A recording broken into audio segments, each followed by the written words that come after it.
it was like I was just catching my breath just to keep running again. When it all finally catches up to you, happened to me.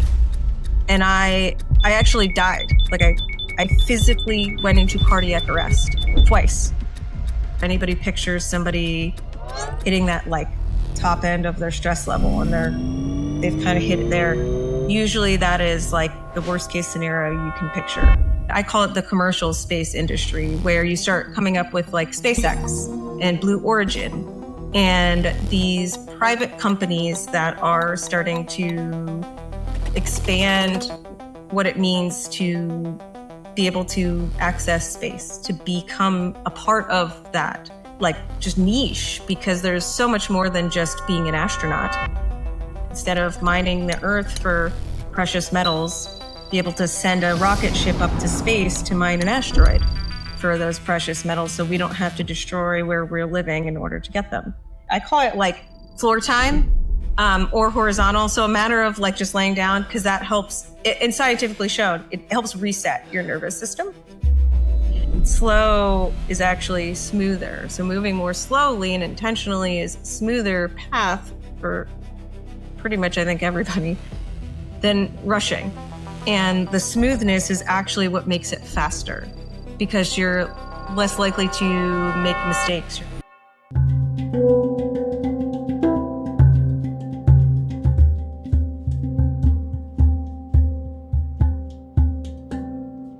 This podcast is for informational and entertainment purposes only.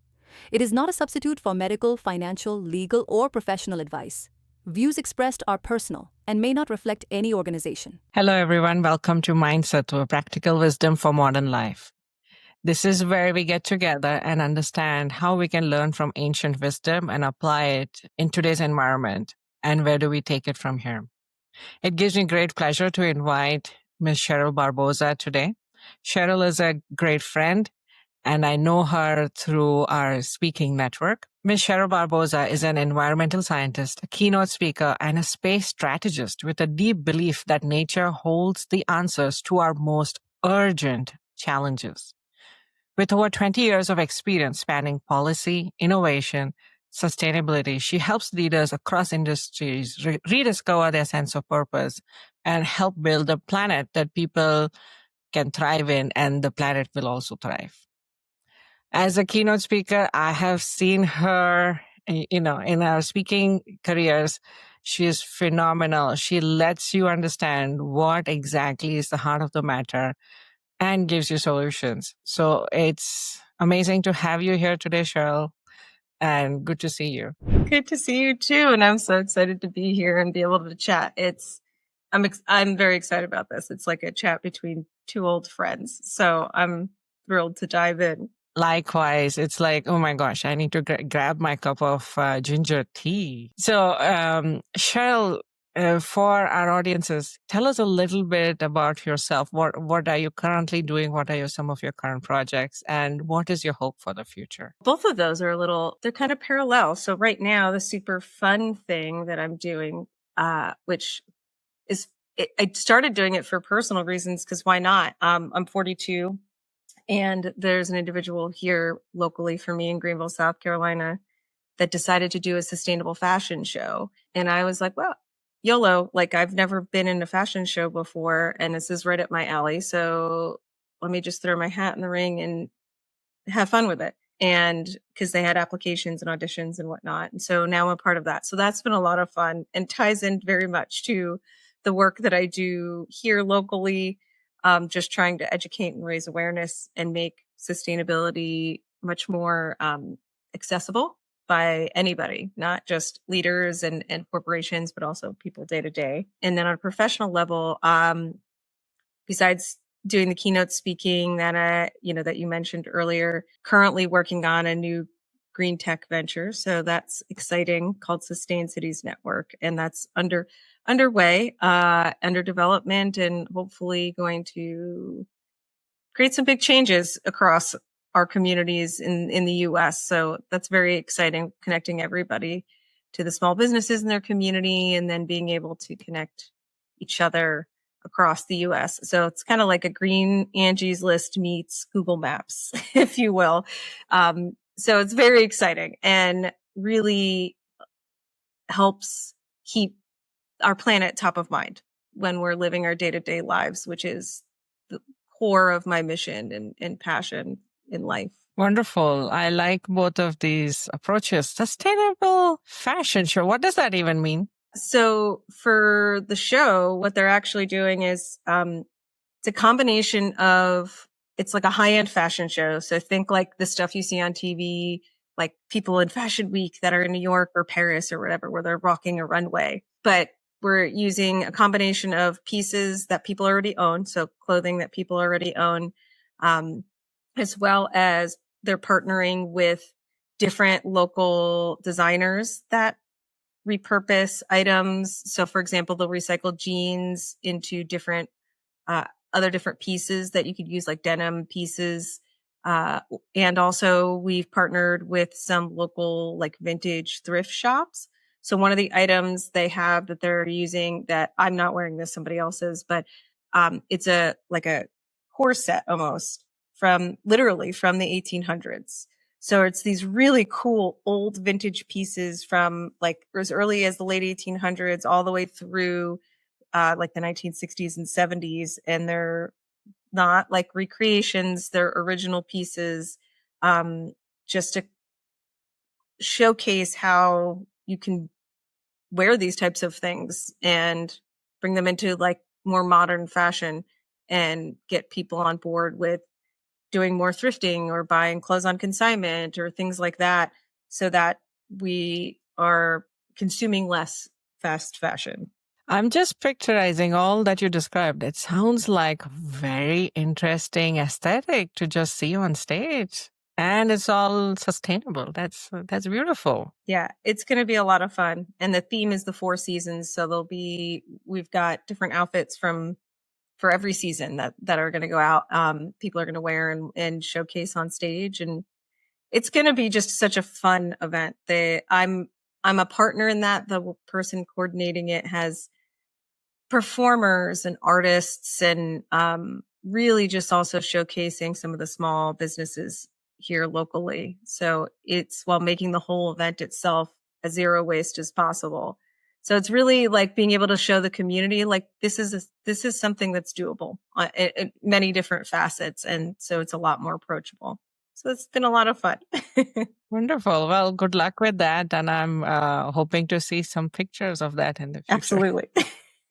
So Cheryl, let's take a moment and for our audiences, let's understand your journey. Like, how did you end up in the space industry? Like, how does one go there? Do you write a letter to NASA like you see in movies, or how does it work?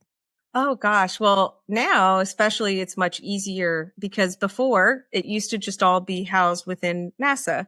It was all, government program.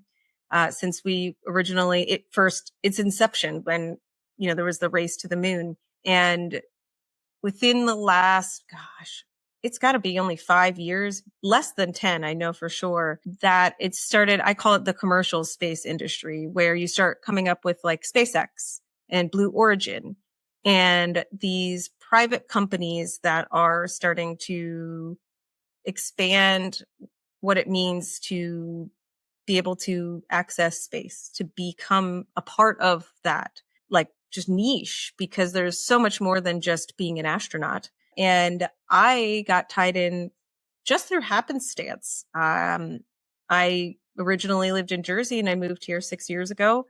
And some of the first friends that I made, they were very much connected and friends with people in the commercial space. And through nonprofits and things of that nature. And just, I've always had a passion for space, just this interest in it. And now watching everything that's unfolded, and I know, a lot of it has become public with these citizen space flights, where the last one, like Katy Perry was on it, and Gail King from like Oprah, and all of those celebrities that were on it. There was, I think it was half celebrities, half astronauts. That really brought it to light and made it a lot more publicly. It raised the public awareness. And within my kind of venture down that road, I started noticing there's not really sustainability within the space in the traditional sense, but there is this desire for this reverence towards the planet. So weirdly enough, out of my 20 plus years of experience, this is the first group of people I've come to know that not only are deeply, deeply connected to the planet, but the flip side, on the flip side of that, like their whole career is dedicated to getting to space and leaving, right? So, and exploring space, but it gives them this appreciation of where they're coming from. And a lot of what they create is inspired by what is actually physically happening here on the planet. A lot of what they need to do to prepare, conditions they need to test in, all of that. So you have these brilliant, some of the best minds in the world, the most intelligent people that are innovative and creative, making these amazing things that we've never even seen before, but to get us to space. But really, truly have this very core belief of the planet that they live on and protecting it. And it was like an instant alignment for me. And now I get to connect with these people in this niche and help them figure out what that looks like and how we can effectively help solve our problems here. And in the same breath, be able to take those solutions and bring them to beyond the earth, and maybe one day be able to, instead of mining the earth for precious metals, be able to send a rocket ship up to space to mine an asteroid for those precious metals, so we don't have to destroy where we're living in order to get them. So I think that's a huge win in my book. And that's just one example. So beautiful, right? I mean, I can't even imagine being on a flight in space and looking down on Earth. I mean, we've seen that in the movies, but to actually be there just would be so beautiful. And I see what you mean. Like, they know what they're preserving because they've actually seen it from up there. Indeed.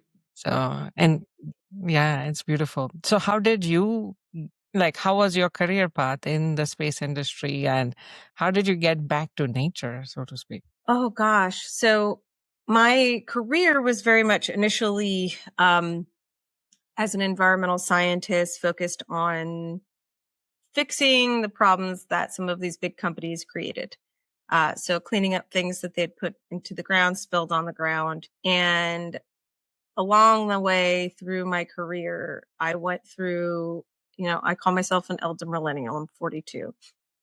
So I went through the journey, I think that many of us do, where you're kind of like grinding to be the best. Like it's, and even not just, oh my God, I want to be the best person, the top in my field.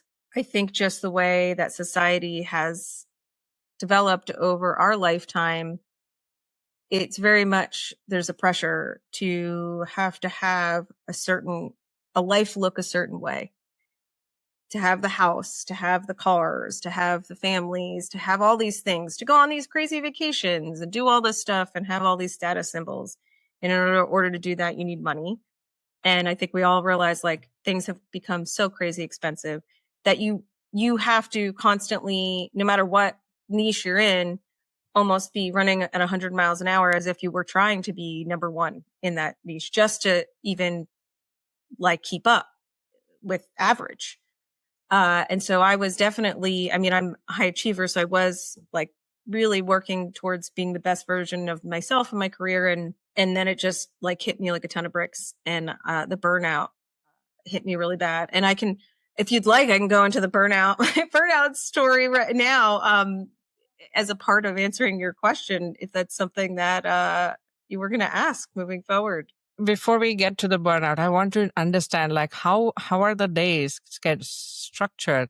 A part of this is, for others like us, like I come from medicine. So like we speak the same language as far as burnout is concerned, right? It's everywhere around us. Just to do your daily job, you have so much on your shoulders. And the part of training itself is kind of tells you like, okay, this is going to be hard because it's, it's a difficult job to do. What is the daily life structure like? What are your things outside of work that you're required to do? What is the pace like? If I can understand the pace before we get to the burnout, I think that would be helpful. Absolutely. So now, as recovering burnout, recovering from burnout, I should say, it is very much, there is a structure to my day and to my weeks and a schedule because I have, we all have appointments and things that we need to do and take care of for ourselves. But I am always making sure that I am giving myself even more downtime than I think I need. Because especially for how I know I operate, and this is different for everybody, I will think it's normal, but still schedule way too much in my day. So typically, like, I wake up in the morning, I make sure that I give myself plenty of time in the morning to at least slowly roll into the day. Cause I used to do the thing where I'm like, what's the last possible second that I can get the most sleep? And then how efficient can my morning be to get ready? So I have like the least amount of time because I was commuting into work and trying to shrink that down as little as possible. But then when you do that, this efficiency just tends to lend itself to urgency, and that can cause anxiety. I know for me it did. So allowing myself a lot more slowness. I am, late in life diagnosed neurodivergent. I have ADHD, and I call it, it's something that I think it was coined by neurodivergence in a way, but I call it like floor time, or horizontal. So a matter of like just laying down, because that helps, and scientifically shown, it helps reset your nervous system. So it's not like taking a nap or anything like that.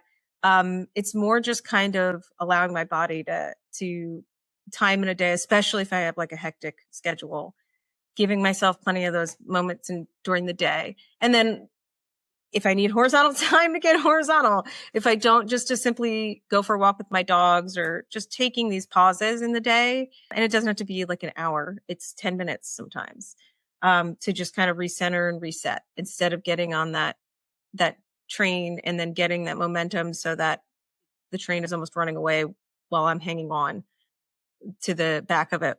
And this is a train that I was conducting to start the day. Now I'm holding on for dear life. So I definitely try to make sure that I give myself very intentional breaks and also honor the cutoff time for working, both on weekdays and on the weekends, because I will absolutely follow the shiny object and be working until 11 p.m. if I let myself. Oh my gosh, I have gone behind those shiny objects way too many times. Mhm. We should have a shiny object recovery Yes. group. I want to go back in the past a little bit. Say I don't know, I'm 32 and I'm new in the space industry, or in not just the space industry, in any kind of busy sort of profession. If you can tell us what life was like at that time when you were new, what was the pace at that time, that kind of led to the burnout to begin with. I think that will set the stage to understanding your journey from burnout to now. Oh, yeah, absolutely. I kind of gave a little peek behind the curtain, but it was like efficiency. How efficient can I be with my day and check boxes? There was a lot of box checking happening because I did have hobbies, but it was, currently have a horse, and I have been riding horses throughout my life as a hobby on and off. And so that at that time was a part of that, but it was literally, okay, how can I make my day the most efficient? How can I maximize my sleep schedule and minimize that lead up to work, and then, go to work and like boom, boom, boom, boom, boom. And at work, I was under a bit of a microscope there as well, in the sense of, we're doing a lot, and, it was very, how do I say? It was visible work. So it was stuff that could end up in the media at some point, or things like that. So that adds another level of pressure, whether it's that or you have, a higher up kind of breathing over your shoulder or trying to, people are like, where's this? What's that? Upper management is asking for things and changing their mind 8 times in a day. So it's that constant just running at full steam. After that workday was over, then I'm like, okay, I'm going to go ride my horse on the days that I would go ride my horse. And then I'd go home and I was on autopilot, but like not a good kind of autopilot. It was like this weird feeling like I was a shell of myself. And even the times that I had downtime, I was going so hard, so fast every day that it was just the downtime was just me sitting there for 5 or 10 minutes, like staring into the ether, like the abyss of just blankly staring at whatever. It wasn't really recovery time. It wasn't what little I had of it. It just wasn't there. And even when I took a moment to stop and pause or whatever, it wasn't really making a difference because it wasn't intentional. I wasn't present in that moment.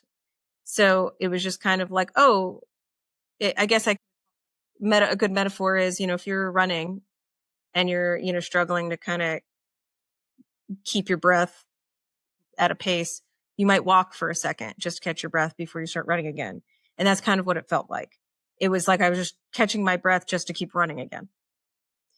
And doing that for a long period of time for many, many years, eventually, I think everybody who's burning out, even when you realize it or you realize the exhaustion, you're like, I'll be fine.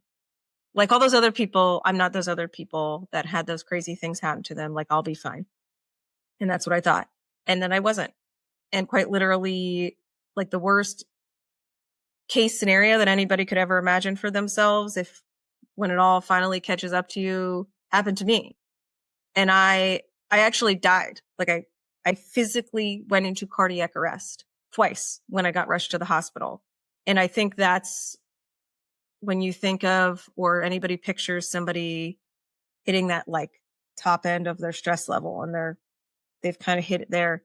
Usually that is like the worst case scenario you can picture. And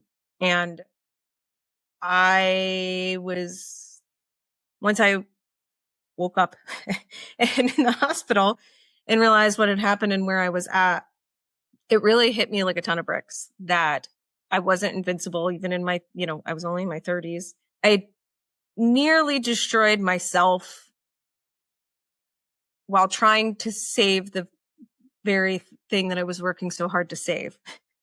So, I'm trying to save the planet and doing these things and creating this career. And I had actually I literally killed myself in the process.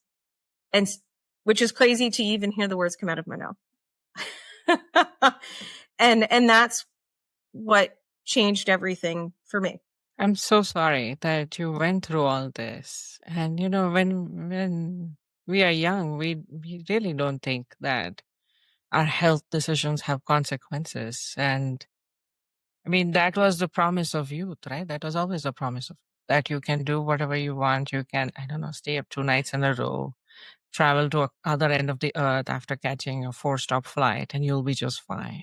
That is the time to experiment. That is the time to kind of push your boundaries and, do what you got to do. And also at the same time, the culture itself, at least for us millennials, has always been like, you have to give it your all and then some more to make a decent living, not a very fancy one, but a decent one.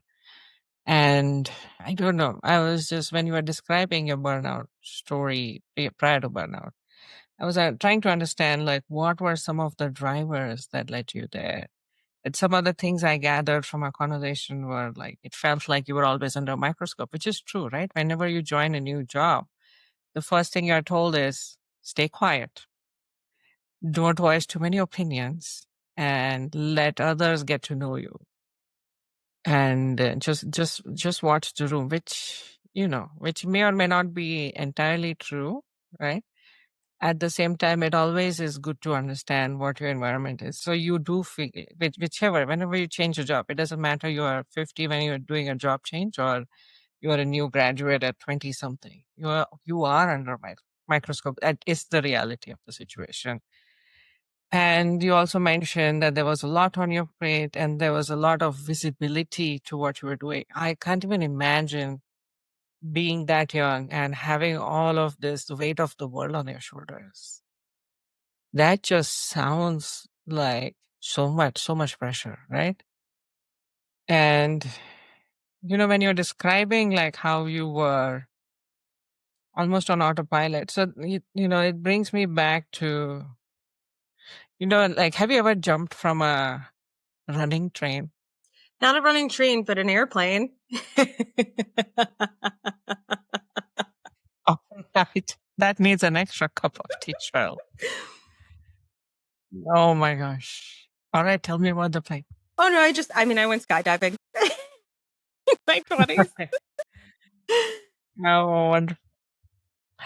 Well, so sometimes you catch the wrong train, and I have done that myself. I caught the wrong train, and I'm like, oh, I need to jump off before it gathers speeds and leaves the platform. And you can do all this in India because the train doors are open. But when you jump off, like it has just started going and you're jumping off, you have to keep running on the platform parallel to the train as if you're trying to climb back on.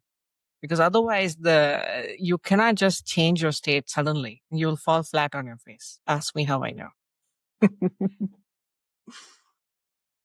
Anyways, so beautiful life lesson aside, if you are under so much pressure and you are like go go go and you are every minute is like super efficient, super measured, if it's measured it gets done, like it's the motto of so many workplaces. Everything you do is getting clocked in somewhere. I don't think you have the capacity of just jumping off the train and being still. You do keep running. That is the state you are in. You are in that fight or flight constantly, right? It's like how for mind sattva we say rajastama sattva. That just is not going to suddenly get out of you. You're not going to be yogi on a mat as soon as you jump off the train. That actually would not even be advisable, as we just learned. And I can imagine that this over time and time, it's going to put a lot of pressure on your brain as well as heart. And it had this consequence for you that nobody could have dreamed of. I'm just so sorry that you went through that. Like when you came to like what was going through your mind? It was like a huge wake up call, first and foremost, of okay, like I cannot keep living this way. And when I say this way, it wasn't just I'm going, you're going at a pace that's not sustainable, but it was a combination of that combined with, it was that pace and that drain on my energy was for work alone was so extreme that in the times that I did have downtime or I could step away from things, because early on I was still working for somebody and then eventually I shifted over to my own organization and company. There's no presence in the moment that you're in. So you're not actually enjoying the vacation you're taking or the weekend that you have because you're either too wrapped up in what happened that week before or what you need to prepare for that week coming. And so even when you have that downtime to de-stress, I use air quotes for anybody listening, you're not actually de-stressing because your mind is in a bunch of other places and you're there stressing about what happened, what's coming, and you're not actually fully enjoying the moment that you're in, which is what helps you de-stress. And that was part of like just sitting there in the hospital bed, like, what's next? Because I knew that I had, unfortunately, like I had to tuck and roll as I was coming off that train because it was a screeching halt. Like that is what your health will do to you if you ignore it.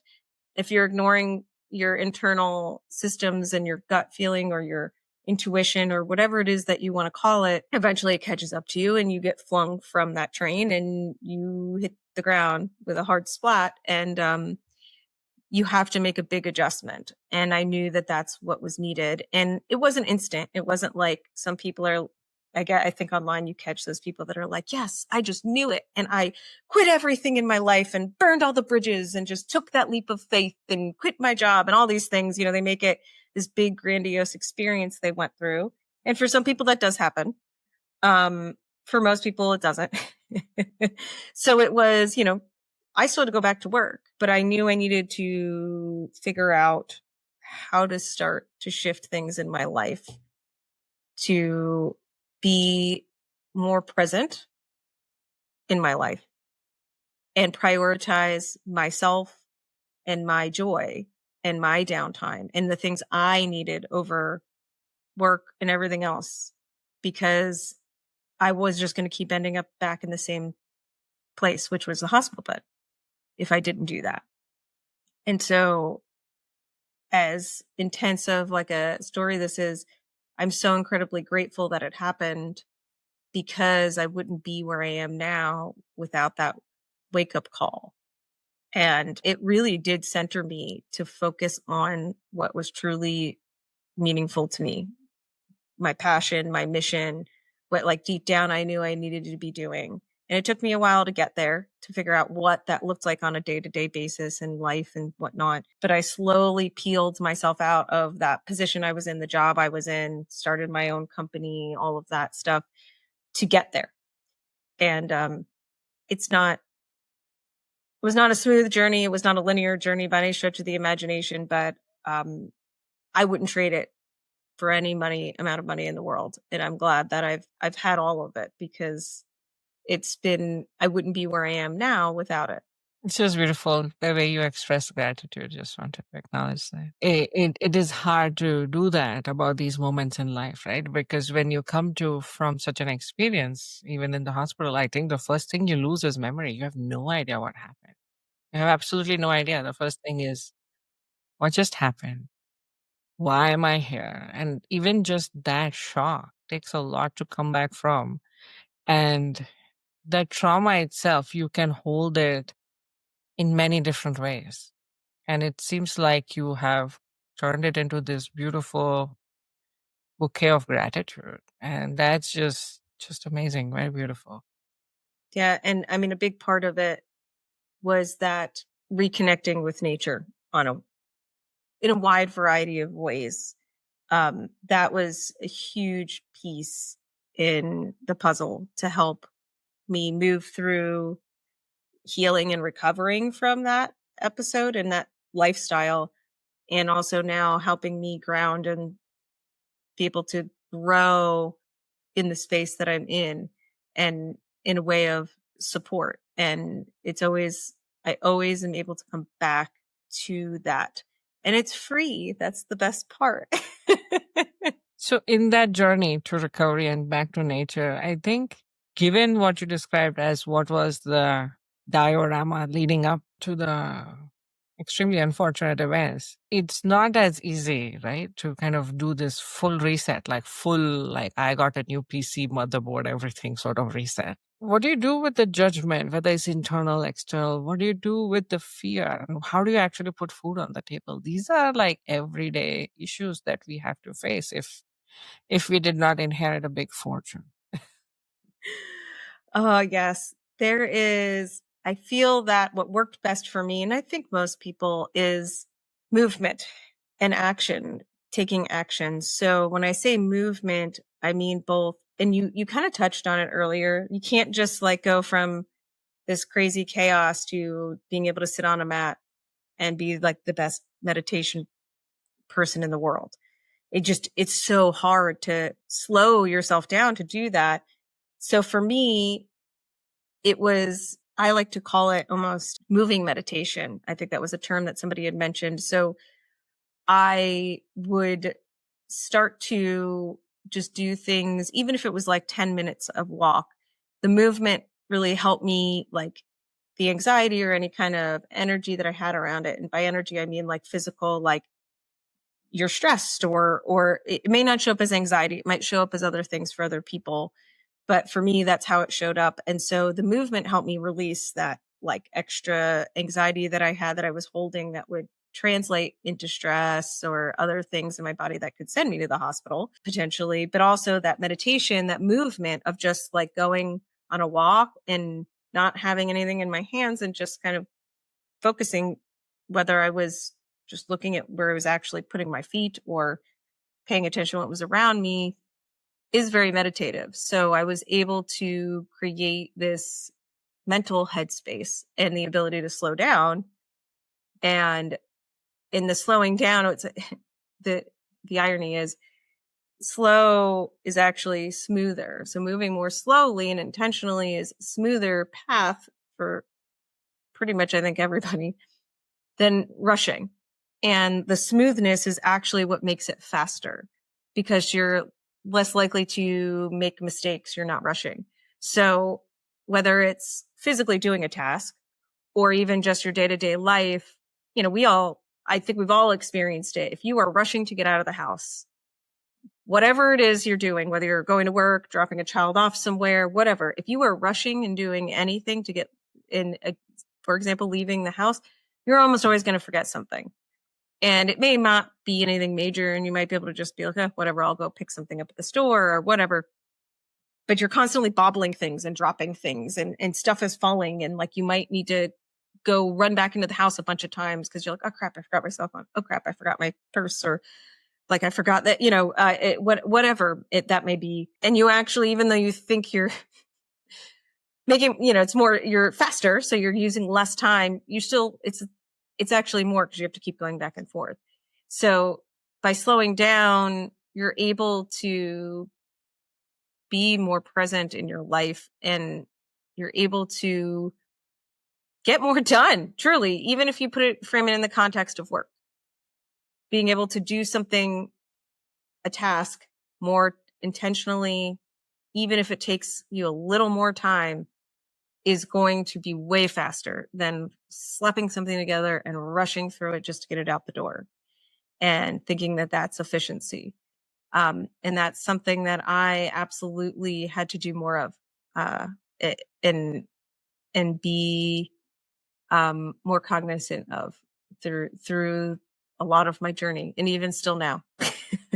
I think that is extremely difficult to do, right? Because we have to keep almost overachieving to get somewhere to begin with. But once you are there, how do you put those pauses in between? How do you create that presence? So I just love what you just said. It's very beautiful, like small pauses. It reminds me of this sort of comparison, right? So it's like, what kind of surgeon do you want? Do you want him to be like, or her, to be like Edward Scissorhands, like going, I'm going to do everything and chop everything up? Or you want her to have this panache and she just has this one scalpel and just does only the amount of incision that is needed or amount of suturing that is needed, not like chop up everything and have shaky hands. So what you're describing is more of reduce what we call flail and just do less things, but do them well.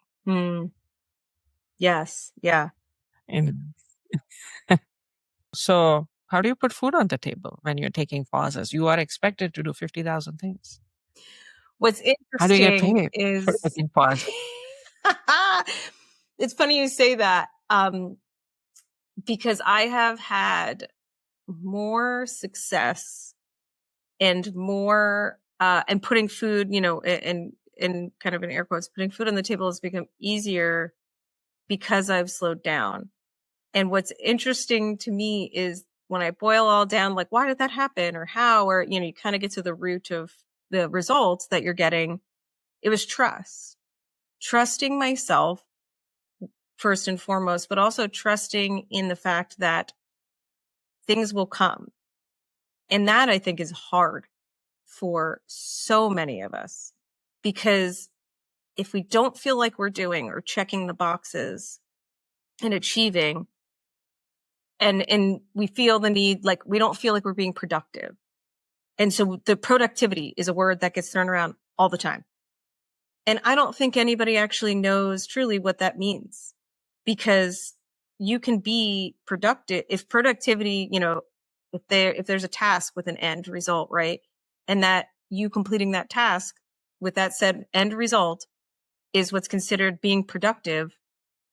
Well, how do you want to get there? Would you rather do a bajillion things and have all this busy work that doesn't necessarily matter and, spend 100 hours to get to that end result? Or would you rather slow down and be much more intentional, and maybe only have to do 20 hours worth of work to get to that same end result. And you're still just as productive as the person next to you. So I really had to trust into myself, my abilities.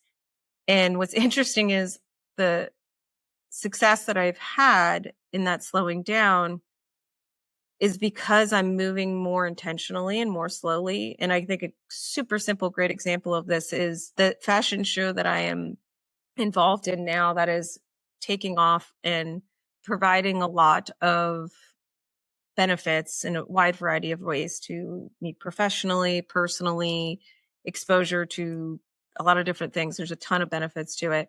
Only happened because I decided that day, stopped at a local coffee shop on my way to a meeting, because I decided to be a little bit more slow with my morning and intentional. And instead of scrambling and rushing to this in-person meeting, I got up early, did what I had to do. And then I was like, you know what? I've got time. So I'm just going to get dressed and head out now, and I'll grab a coffee on the way. And that's where I met the wonderful woman who is hosting all of this. And it allowed me to have an intentional conversation with her there, and then continue that onward. And even the professional benefits that come out of it, that was never the intention. My intention was, this is a sustainable fashion show that is so freaking cool. No one down here has done that before. I just want to be a part of it in the sense of being able to perform, to walk in it. That was it. It was purely from a place of joy and fun, just because, and why not? And now it's completely evolved into, I have these amazing, brand new 4 amazing friendships and professional relationships. We're creating this beautiful, wonderful baby that's being birthed, if you will, from all of this. And it's segued into professional space too, because I knew, based on what we were working on, I'm like, hey, if you guys do you need a place to rehearse? Okay, well then let's just use my office space. They're not going to care.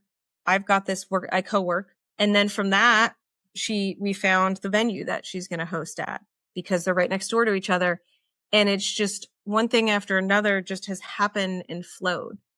And that flow is the most important thing, because that flow is the trust. Because by you flowing through things and allowing things to just happen, you are trusting your intuition, you're trusting your gut, you're putting that trust in there.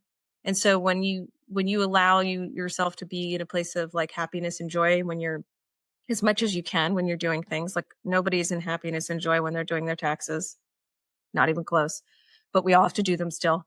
The rest of the time, if you allow yourself that space and that flow to go get that coffee, or to have that chat with that random person, or whatever, you're not constantly rushing and ping-ponging all over the place, it is going to allow all of these things to unfold that you could never have even imagined.